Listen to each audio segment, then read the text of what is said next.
വീണ്ടും വരുന്നവനായ യേശുക്രിസ്തുവിൻ്റെ നാമത്തിൽ ഏവർക്കും സ്നേഹവന്ദനം. ഈ പുതിയ ദിനത്തിലെ നമ്മുടെ വായന ഭാഗം സഭാപ്രസംഗി 4-ാം അധ്യായം മുതൽ 6-ാം അധ്യായം വരെ. ഇന്നത്തെ കുറിവാക്യം യെഹെസ്കേൽ പ്രവാചകന്റെ പുസ്തകം 3-ാം അധ്യായം 1-ാം വാക്യം.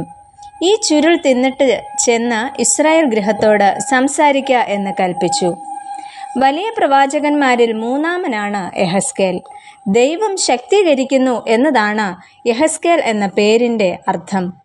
പ്രവാസ കാലഘട്ടത്തിൽ പ്രവചന ശുശ്രൂഷ നിർവഹിച്ച വ്യക്തിയായിരുന്നു യെഹെസ്കേൽ പ്രവാചകൻ. ബാബേലിലേക്ക് പ്രവാസികളായി കൊണ്ടുപോയിരുന്നവരിൽ യെഹെസ്കേലും ഉൾപ്പെട്ടിരുന്നു.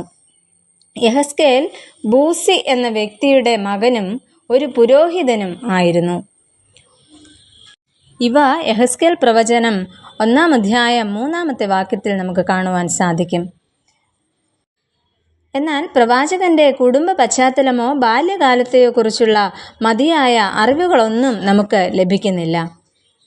എന്നാൽ അദ്ദേഹം വിവാഹിതനായിരുന്നെങ്കിലും ഭാര്യ മരിച്ചു പോയിരുന്നു എന്ന് 24-ാം അധ്യായം 15 മുതലുള്ള വാക്യങ്ങളിൽ കാണുന്നു. ഏകദേശം 22 വർഷങ്ങൾ ബാബിലോണിൽ പ്രവാചകൻ ശുശ്രൂഷ നടത്തിയിരുന്നതായും കാണപ്പെടുന്നു. ഈ പ്രഭാതത്തിൽ യെഹെസ്കേൽ പ്രവാചകനെക്കുറിച്ച് നമുക്ക് മനസ്സിലാക്കുവാനായിട്ട് ശ്രമിക്കാം. ഒന്നാമതായിട്ട്, യഹൂദ വിശ്വാസത്തെ ഊട്ടിയുറപ്പിക്കുന്ന പ്രവാചകൻ ആയിരുന്നു യെഹെസ്കേൽ. ഗദ്യരൂപത്തിലും പദ്യരൂപത്തിലും പ്രവാചകന്റെ സന്ദേശങ്ങൾ നമുക്ക് കാണുവാനായിട്ട് സാധിക്കും. പ്രവാസ ജീവിതത്തിൻ്റെ ഭാരം പേറി തകർന്ന ജനതയുടെ തലത്തിൽ നിന്നുകൊണ്ട് പ്രവർത്തിക്കുവാൻ പ്രവാചകന് സാധിച്ചു.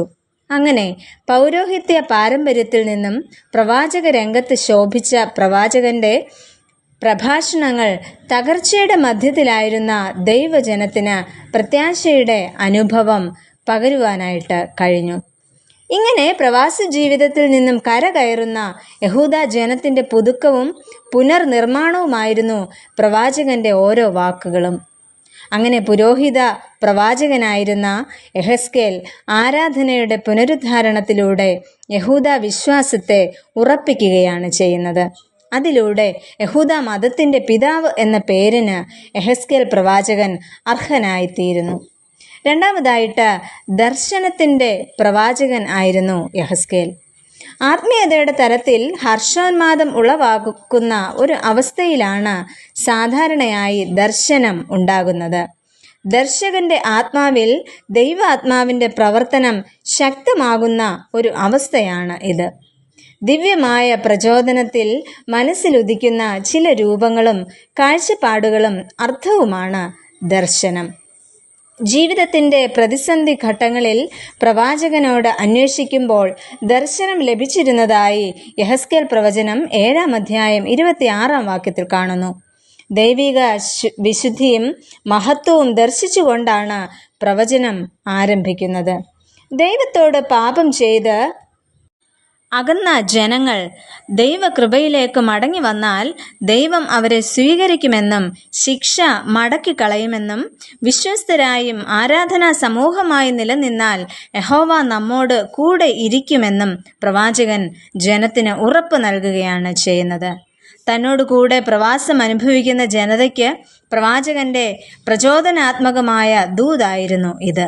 അങ്ങനെ പ്രവാചകനെ പോലെ മറ്റുള്ളവർക്ക് പ്രചോദനാത്മകമായി തീരുവാൻ ദൈവം നമ്മെ ശക്തീകരിക്കട്ടെ. നമുക്ക് പ്രാർത്ഥിക്കാം. പ്രിയ കർത്താവേ, ഞങ്ങളുടെ വിശ്വാസയാത്രയിൽ മറ്റുള്ളവരെയും വിശ്വാസത്തിൽ ഉറപ്പിക്കുവാനും അവർക്ക് പ്രചോദനമായി തീരുവാനും ഞങ്ങളെയും ഒരുക്കണമേ. ആമേൻ.